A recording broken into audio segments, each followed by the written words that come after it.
And what were some of the other shows? The Travel Channel, where you... It was something for the Travel Channel where you take somebody's job. It's sort of a glamour job for a week. Was that Yeah, one. and then he's just like, the last year has just been crazy. Everything has come together. But he's mentioning these shows, and we're like, holy shit, he's still doing nothing. Like, what? And then The Office had absolutely no hint that this company has been successful on any level. No hint. Right? Well, it's because they're so busy with all the successful shows. All they these don't things have time coming to up. hire cleaning people or No. put photos up. So we're ready to go. You know, if you the whole point I was making about the dirty office is that if you have an office where professional people are coming in, celebrities, agents, management, to get shows off the ground, whatever, you would think you would want to make a nice presentation, right? You would think it would be vacuumed and the lamps would be shined or something, just something, and that just wasn't the impression that they were giving off. It was very obvious that they needed us way more than we needed them, and we're going to make that point in a second. But so now, we're going over the pitch because we're going over to A&E, and that's the only reason we took this meeting, because we're like, well, he did get a meeting with A&E. That's kind of strange. Something's got to be going on. Maybe he's got his shit together since the last time we talked to this guy 2-3 years ago. So we're getting the pitch together in our heads because we're going to have to present this to the bigwigs at A&E. And his idea is MythBusters meets Jackass.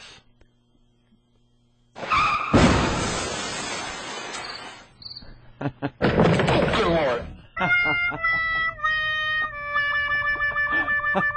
How do you combine those two shows? Well, Well, it's like MythBusters without any of the interesting science that goes along with it. Yeah, it's like MythBusters with lawsuits, right. With lawyers and loss of finances being involved. Right. Just like MythBusters, only you spend some time in court.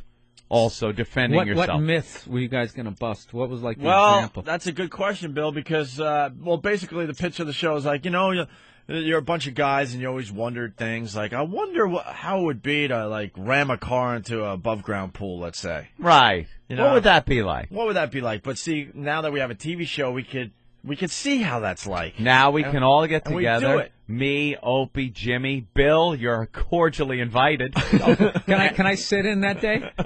You can sit in. I'll be in the pool. You can be in the pool with little swimmies on, and we'll ram the car into And this it. is what we hear a lot. Now, what myth are you? There's no myth. It's just stupid things that you wondered about. There's no myth. How It long does just a car happens. last if you do put sugar in the gas tank? That type of crap. And because Aunt and I have such great chemistry and we're brilliant. This is all stuff. We're magic. This was all stuff they were telling us. I'm not trying to be a cocky asshole today. The chemistry between you guys. You guys are some of the funniest guys ever. You guys will just do what you do. Well, that's how they fill it. They fill in the hole by appealing to your ego. There's a huge hole in this pitch that exactly is filled. We have with a concept. With you guys will just do what you do best. We have a concept. A car, an above the ground pool. Car, drive into pool. Go. All right, all that other time for the hour, you guys just do what you do. So then I'm starting to ask the hard questions. I'm like, well, do you have a list of things that you were thinking we should do on this show? He goes, oh my God, I got hundreds. And then he goes, Jamie, or whoever his assistant was, go get the list. And this kid comes back with a 3-page treatment for the show that lists only 4 ideas. And that's not what I was asking for. I was asking for the big list to get a feel if this guy is even creative enough to come up with interesting things that we could show on TV. After a year, you'd probably come up with a lot of ideas, I would think. He still has about 4. One of his big ones is to drop a piano through a house. Through the roof of a house. Look, Derek just went, I couldn't hear him. I saw his hands go up and saw his mouth go, what? I swear, that's everyone's reaction to this.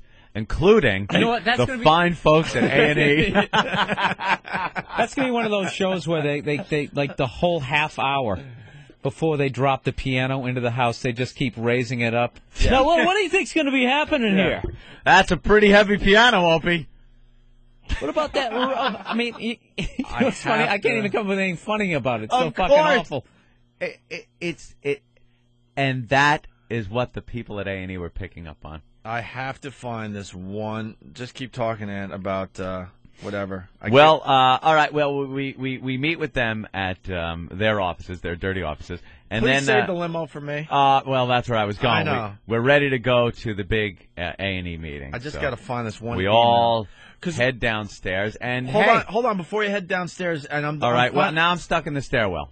No, well, what do I do? Go back upstairs in the office and explain to the Bill. The door closed behind me, and now it's locked. I understand, Opie. but what do I do? Explain. I think I might have found it. Explain to Bill what this guy thought. What it's like to be locked out. Oh, okay. Here it is. Here it is. This is an actual email. Someone open this. Anthony, right, just do what you do. do. All right, we're back. Just do what you do. All right. Stairwell. Listen, we're back in the office. We're back in the office. All right. Focus. Back in. And I found the email on my Crackberry here that was actually sent to me before the meeting. It says, "Dude, totally pumped, ready for a big." And then it's a question: ready for a big picture that happens within 2 to 3 years, as in a movie. And this is his idea: we make a killer, culty, hilarious show. The DVD home video sales go nuts after year one. Think Dave Chappelle. He only did $60 million after his first season. $60 million. How many people are going to want to see the piano over and over again? Right. So you're gonna be buying the DVD. So he's like, you're gonna want to revisit that moment, Right. Of course, and then have think it of at the your extras, fingertips. the stuff that wasn't aired. All the hilarity that was on the air. There's maybe 2 more hours for every segment that wasn't that we could do it behind the scenes, the DVD extras. Right. So commenting on them raising this piano up, maybe 29 hitting a minutes. key. Oh yeah. So here it is again. We make a killer, culty, hilarious show. Then it goes to DVD, and we sell like Dave Chappelle did. Only $60 million. That's no problem. We'll blow up right past that. And then about mid-year 2 or late year 2, we do the feature movie picture deal. Think Jackass, what they did. That movie only cost $4 million to make, and it did $150 million worldwide, and it still rents out the wazoo. And then he writes, "Is that a great freaking scenario? Hey, it could happen. See you Tuesday." So They call me the wazoo. So he's getting us That's a good all. nickname. He's getting us all pumped in the office because now we have to go over to A&E and punch this horse shit. This horse shit.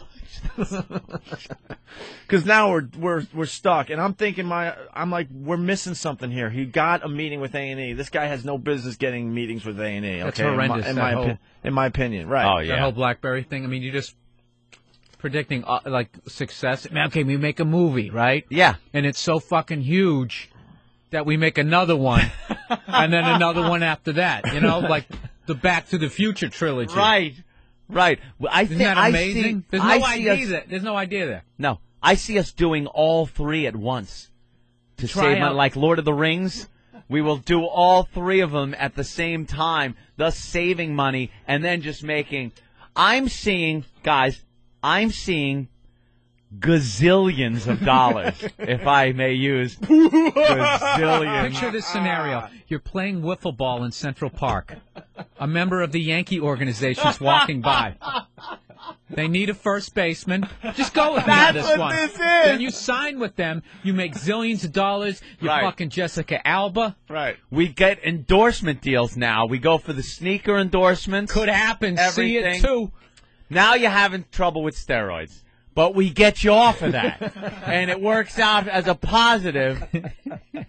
Now you're doing the talk shows. Yeah. And people find out you could act. Now you're cast in Die Hard 7. That's what he's doing. Dude, hear me out. This isn't too crazy. Hear me. So the whole time we're like, The head of the studio dies. You're wearing a suit that day. So they give you the job. It could happen. It happens, man. Now you're making the movies. That's right. You're making the call. Con, we're flying you off to Con. so we're just And dude, you're set for life.